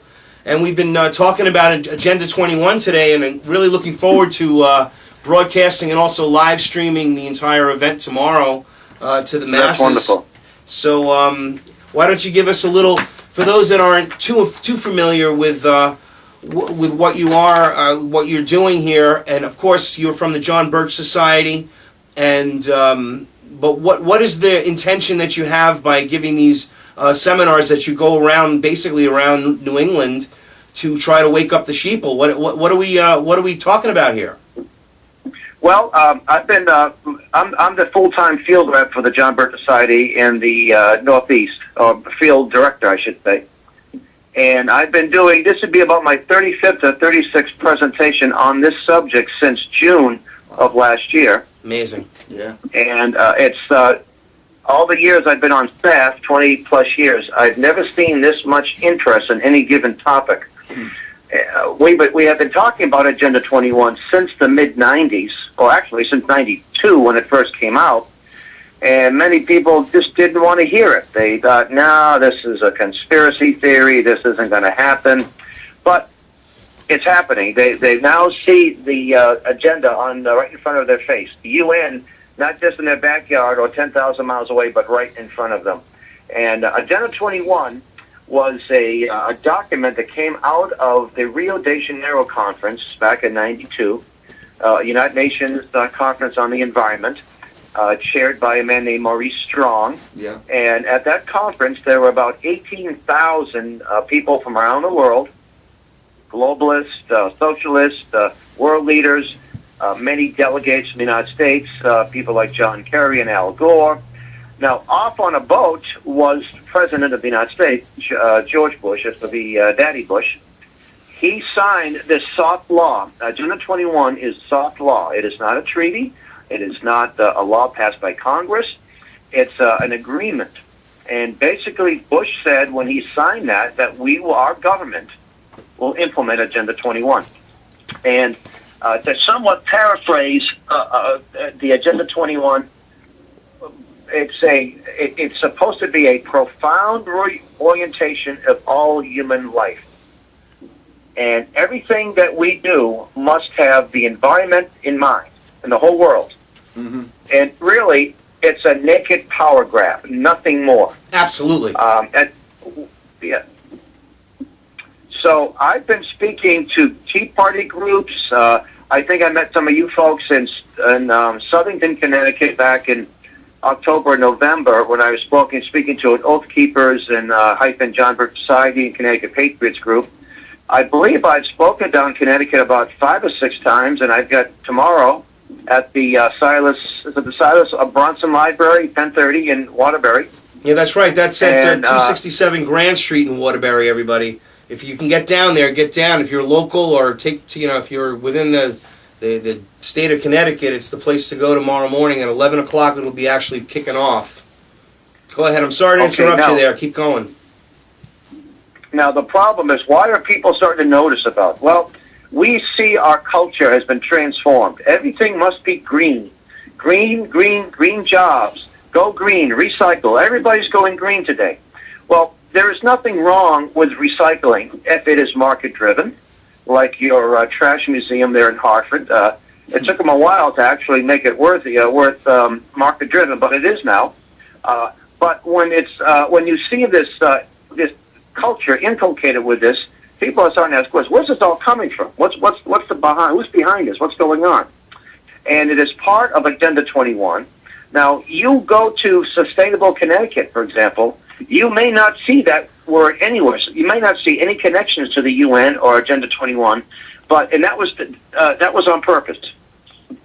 That was purposely did because one of the advocates of Agenda 21, J. Gary Lawrence, who was a member of Clinton's advisory board on sustainable development back in the 90s, still a big advocate of Agenda 21, he spoke to a group in England who are obviously pushing this issue, and he said that, to paraphrase him, that saying Agenda 21 will bring out the element of society who believes in conspiracy theories and one world government and a UN takeover. So we have to use other terms. He said terms like smart growth, sustainable development, so forth. So in other words, we have to lie to people and deceive them, thinking that this has nothing to do with the UN, when the bottom line is that it has a lot to do with the UN. Now, we hear the term sustainable development, and it sounds rather benign. Their definition is basically to meet the needs of this present generation without infringing on the needs of the future generations. And that sounds nice and flowery, and so, well, sure, that makes sense. We don't want to, take everything away and what have you. But when you ask these folks, what is sustainable? Maurice Strong said that the American middle class is the biggest threat. Private property is one of the biggest unsustainable things going in their eyes. Why? Because all social injustices begin with private property. And, we get back to the Communist Manifesto. Plank number 1 says abolishing all private property. And that is Agenda 21 in a nutshell. Oh, yeah. And I don't care what anyone tells you. All these people poo-poo things. That is the ultimate goal. Now, the 21 means 100 years. They knew that this wasn't going to be implemented in one election cycle. And by the way, there are Republicans and there are Democrats pushing this agenda. It's not just Obama. It was George Daddy Bush, the so-called conservative Republican, that signed it. You've got guys like Romney. You've got was pushing this global warming, and so people on both sides of the aisle, so to speak, have been pushing this. And by the way, there's actually a left-wing group, which I like to mention. It's called Democrats Against Agenda 21. So it's not just the right-left issue that makes it a little more convenient for people. But again, because it's becoming obvious to people, this is why there's so much opposition. And thankfully, many communities, towns and cities and counties are getting rid of it. Now, there's an organization called the ICLEI, the International Council on Local Environmental Initiative. This is a UN-created entity. It is not an NGO, a non-government organization. Right. Sometimes that term is used generically. This is a government-to-government organization. Right now, you have about, I think, 10 or 12 towns and cities in Waterbury, Essex, New Haven, and a few more. Groton, I think, is one, and a few more that formerly belong to this unconstitutional entity. And why is it unconstitutional? Well, Constitution says, Article 1, Section 10, that no state can confederate. That means that Connecticut cannot join the European Union. And if Connecticut cannot do it, neither can a town or a state, a town or a city or a county, or if you still have county government, which you really don't. Not in Connecticut, yeah. So it's also a violation of Article 4, Section 4. It says that every state is guaranteed a Republican form of government. You cannot have the ICLEI in your town and be a Republican form of government. Now, the ICLEI does not come in with soldiers with blue helmets and goose step around and shoot people.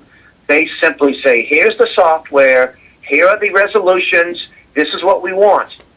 State and federal governments have been urging towns and cities to join. So elements in our state and federal governments are advocating that our town managers and town selectmen break the law, break the Constitution. And if you do, you'll get money. You'll get state money, you'll get bailout money, and so forth.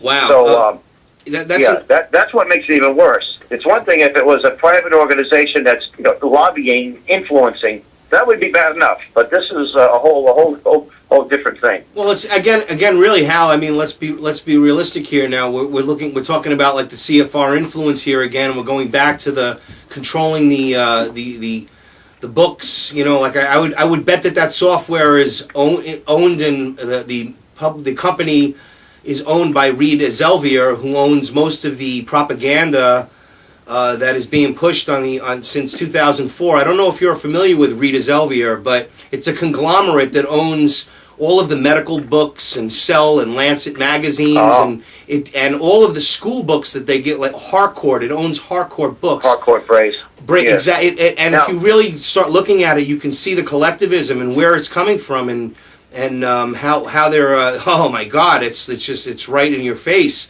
and that's what Agenda 21. Yeah, it's not just about land. No, it's about social redistribution. It's about our culture, and it's about education.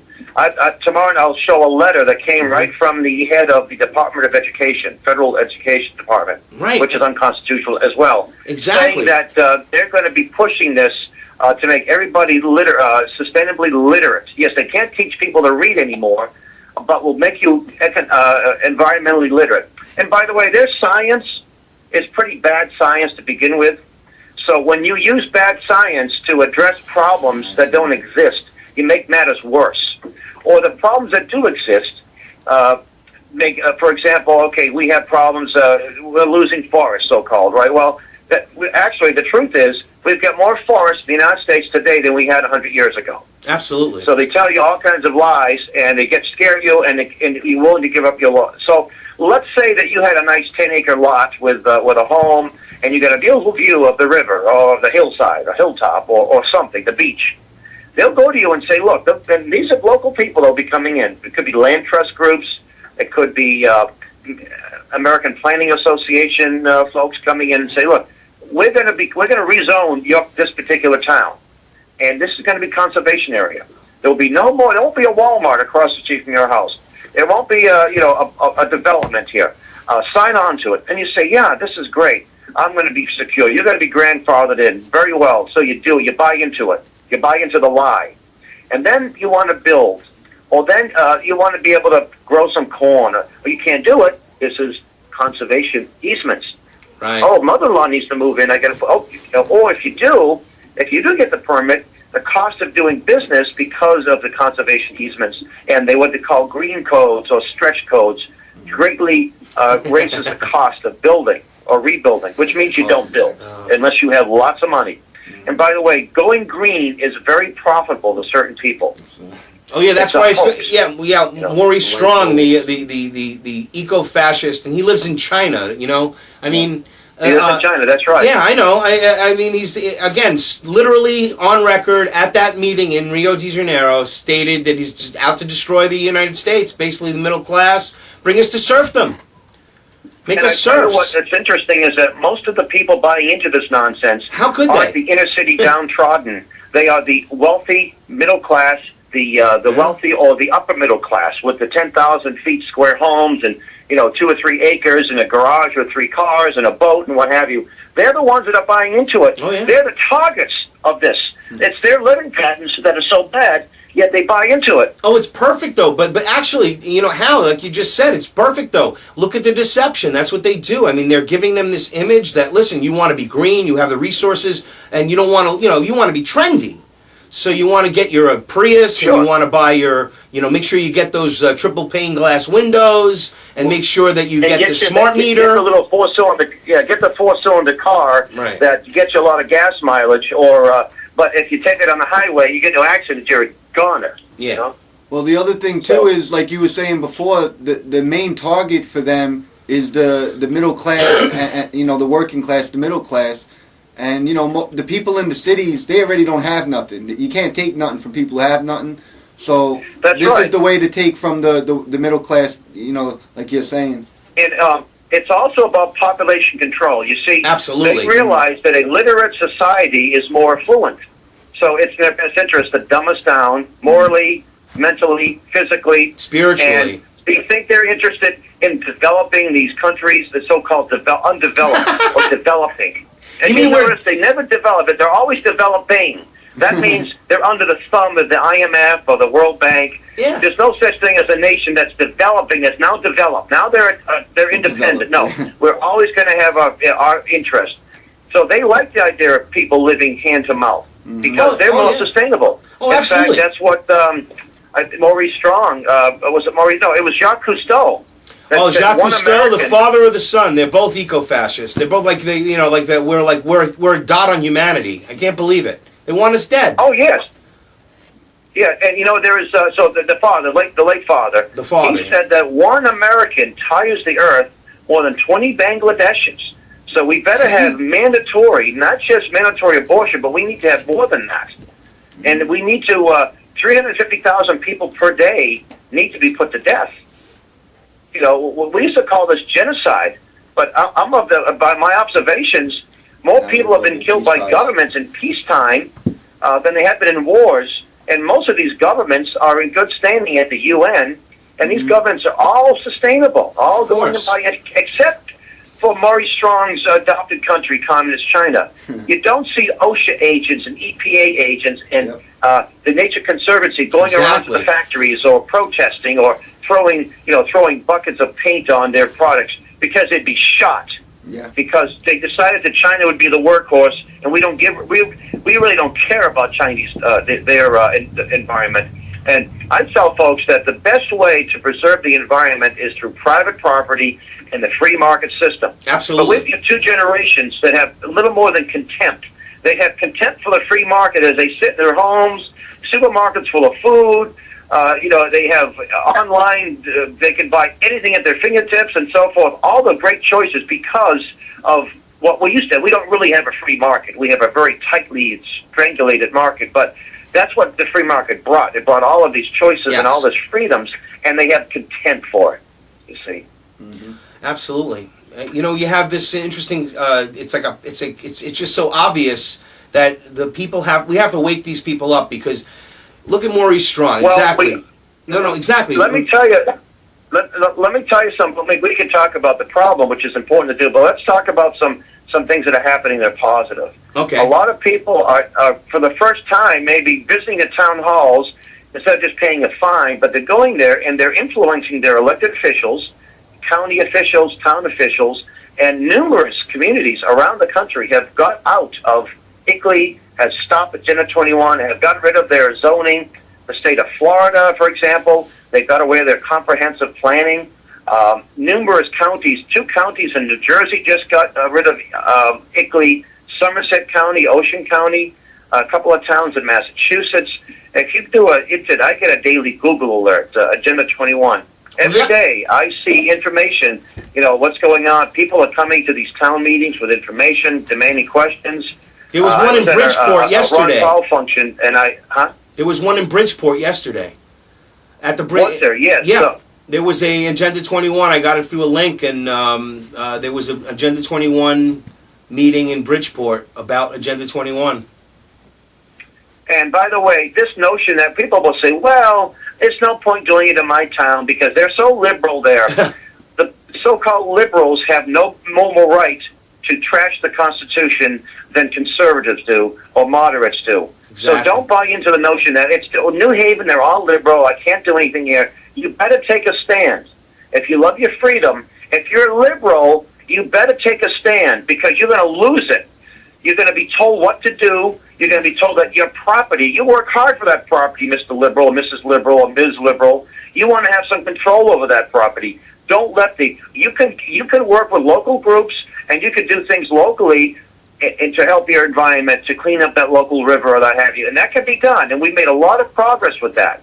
But don't give our sovereignty away. You've got these the people on the so-called left are always against multinationals, and they should be because of their inordinate influence with governments. Right. So you should work with us. Put your differences aside and work with us. If you're a business and you think the only way I can make payroll is to buy into this and become green, well, I tell you what, you're going to lose your business. I spoke to a group in Bradford County, Pennsylvania. By the way, I've actually been speaking around the region, not just New England, and it's just so gratifying. The Bradford County builders invited myself and a friend of mine, Dave Kopatz, who's he's a conservation officer in the town of Blair. And one of the gentlemen that was there was one of the top guys at the Pennsylvania Builders Association. He told me in 2007 they had 13,000 members. Now they're down to 6,500. And my question is, well, how many members do you have to lose until the organization takes a stand? And he said he never heard of this until a friend invited him. Wow. So, and I'm not suggesting they're all going out of business because of Agenda 21, but a lot of them are. Oh, yeah. And incidentally, all of the policies coming out of Washington, Obamacare is Agenda 21. Oh, yes. What's that got to do with it? I got the book, Agenda 21, edited by David Sittarks and forward by Senator Paul Simon, right? And so it's a synopsis of Agenda 21. Obamacare is in Agenda 21. They use the term reproductive medicine, and they use all of these, not euphemisms, but globalisms. That when they say reproductive health care, they mean abortion, forced abortion. Oh, yeah. Well, regardless, it might be, some people say they're pro-choice. Well, that's all well and good, but you have no choice in China. They're going to abort you one child, and that's that. Well, and Hal, the United States, that's what they're heading for. Hal, it's Orwellian. We have John P. Holdren, the writer of co-writer of Ecoscience, as our science czar. Obviously, that's right. Yes. Obviously, this is where we're going. If anybody takes the time to look, Yeah. Now, didn't he collaborate with the population bomb by Paul Ehrlich? Of course. He was a collaborator. Absolutely. And here's Ehrlich. Ehrlich was saying that we're gonna all be dying of starvation, and the seas will be dead in 10 years. Well, guess what, folks? The population of the world is actually in the United States has had a declining birth rate. If it wasn't for all of the immigration, 1 million legally every year and millions illegally. And by the way, it's interesting to note that these people who talk about sustainability also believe in open borders. Of course. And you would think, well, that's sort of a contradiction. But when you think, yeah, because they say, well, it's not sustainable to have another 20 million come into New Haven, right? Of course not. But the idea of a sovereign nation is repugnant to them. And now they want to be able to control migration, but they don't call it immigration. They call it migration. They also want to be able to get cultures, like certain third world cultures that believe in big families, to stop doing that. And they probably the best way to get them here and get them, put drugs in them and get them whatever they can do to stop their practices. And something, the earth, we have produced more food. These people back in the 1800s, they were talking about starvation. Trying to think of the man's name. Thomas Malthus. Oh, Malthus, right? the Malthusian. Yeah, it's all lies. Yes. They forgot, though. You see, that's let's say it's year 1900, and let's say that people adopted sustainability. Well, we would not have used the human mind to come up with all these great inventions that have made it possible to get most of the people off the farms, not because they're forced off, but for market reasons. You don't need half the population to raise the food for the rest of the people because of technology, because of equipment, machinery, because we developed fossil fuels to get us to and fro, to do a lot of our work for us, and machines. So, the unfettered human mind, which, by the way, is part of private property, is a way to solve the problems. And, I know there's a lot of these inventions on the shelf that probably could be used. There's a lot of energy. I was last week I was in the Finger Lakes region, and New York. There's a lot of gas down there, and they're lying to people about stuff. Oh, no, you're going to have methane. Yeah. Oh, yeah. People are saying, look, I've had methane before you started doing the drilling, but I can get money from the oil company, and it's good propaganda. The media will come rushing to me, and that's what they do, by the way. So we have enough gas right in New York and Pennsylvania to generate electricity for this current economy for the next 100 to 200 years. They don't even have any. It's just unlimited supply down there. Oh yeah, absolutely. Well, yeah, they keep it down. Again, they control the opposition. You have these same people that are called the eco-fascists, are the same people that are saying, let's be green, and they're saying we have to conserve everything and be green, and they're the polluters. So it's just, Well, I say this. I say that most of our choices are generated by economic reasons. I go to a supermarket. I like to buy that nice brand for $10, but you know what? I don't have enough. I'm going to settle for the $5 one. That's not so much going green. That's just economics. I'm going to shut the window if it's cold out, and I'm paying for my heat. I don't need the government to tell me to go green. I'm turning my thermostat down because, you know what, I like it cool and I can't afford the bill, so I'm turning it down. Right. I'm not going to let my engine idle because I'm paying for the gas. Connecticut, thanks to Agenda 21, not directly, you can't idle more than 5 minutes or you get a fine. Maybe I do need to idle. Maybe I'm in that car because I'm waiting for someone at the airport and I want to stay warm. That should be my choice.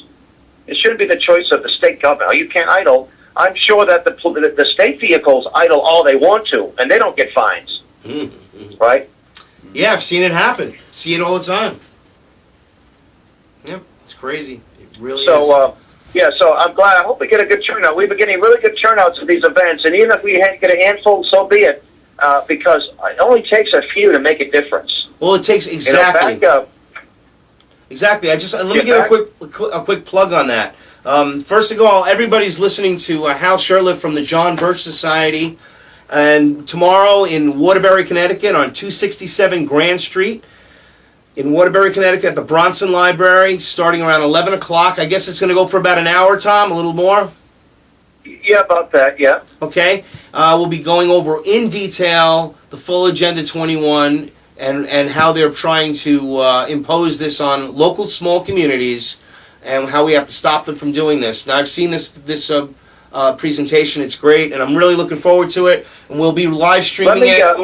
Let me suggest this. If you don't live in the Waterbury area, but you'd like to do something wherever you live, anywhere in the world, United States or wherever you are, if you give me a call or reach me on Facebook, Hal Shurtleff. I live in Boston, or West Roxbury, Massachusetts, part of Boston.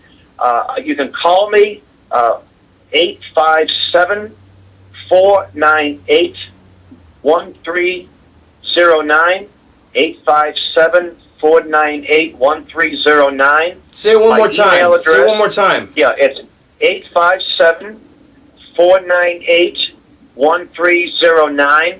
And say, look, I live in where I live, and I like to do something in my neighborhood or my community. We have a website, jbs.org. You can go to that website, click on issues, and drop down to choose freedom, stop at Dinner 21, and get a lot of good resources. You could probably leave your address on the website, too, if you want me to contact you, and I'd be happy to do that as well.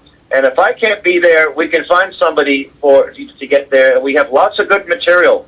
We've got a lot of printed material. We've got DVDs, and we have a lot of stuff up on the web. I've got a script page with, I don't know, dozens of documents and articles on the subject. I've got stuff on the other side, too, so you can say, hey, you can actually verify what we're saying. We're not making this up, but I wish I had this kind of imagination. I'd be writing horror stories and making a lot of money out of it. To move over Stephen King, but this is real. This isn't a horror story. It is absolutely real. It is absolutely real. It is happening. It is not just real. It is happening. The New World Order is current tense.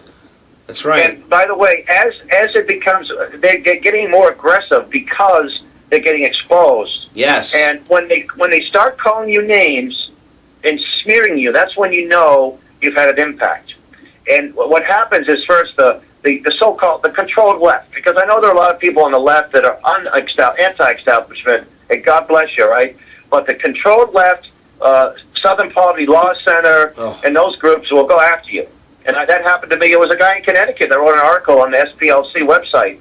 And it's funny. I'm actually quoting from the Agenda 21 people and saying, "Can you believe this is what he said?" I said, "Yeah." I said, "That's what they say."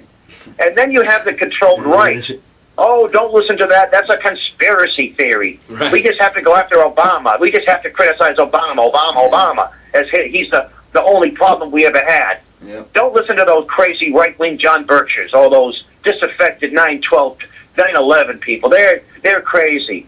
Well, they're controlled. That's the controlled opposition or the uninformed opposition. Right. Because a lot of people have been changing their tune when they see what's happening, they hear about it, and there are a lot of honest people that just buy the wrong information. So our job isn't to bash everybody. Our job is to win them over. Exactly. Say, look, we can have a clean environment. We don't hate you. We just want you to understand what the consequences are to your bad science and to these policies that will destroy the greatest country in the history of mankind that afforded the greatest amount of freedoms. With all the problems we've had in the past and the present, I would match any other country in its history and say we got far better. Oh, absolutely. Absolutely. So, Howard saying all well and good, but where else would you go to do what we have? And the answer is that's why they're still here. This is it, and the thing is, we have to fight for our country, Hal. That's what it is. I mean, it is really an information war. I mean, understanding. Well, freedom isn't free. It requires assembly. It does. And that's why we get two hands, and we get one head, one mouth, and two hands, and we better be using them, because those guys in Lexington Green didn't take it for granted. Those guys at Valley Forge and all the other battles since then, there was assembly required. And if we lose our freedoms because of inactivity, we're to blame. Yep, Look in the mirror. Don't blame this group or that group or this George Soros or Obama or David Rockefeller. We got to blame ourselves because we didn't do it. If we knew what was to do and didn't do it, then the scriptures say it's a sin to know what's right not to do it. Sin of omission. That's why we're here. If you're a believer or not, you better get busy. Can't be Get busy and save our country. Oh, can't wait to see you tomorrow. Yeah, it's going to be great. I'm really looking forward to the presentation tomorrow. It's going to be awesome. Again, everybody, it's going to be tomorrow, 267 Grant Street at the Silas Bronson Library in Waterbury, Connecticut. It's going to be an awesome, I've seen it. It's a great presentation, a lot of information. And this is it. We must fight the New World Order and stand up for our rights. That's why we're here. And be informed, like you said. And this is Informed Radio. And you're listening to We Are Change with Howard Nima. During the few moments that we have left, we want to talk right down to earth in a language that everybody here can easily understand.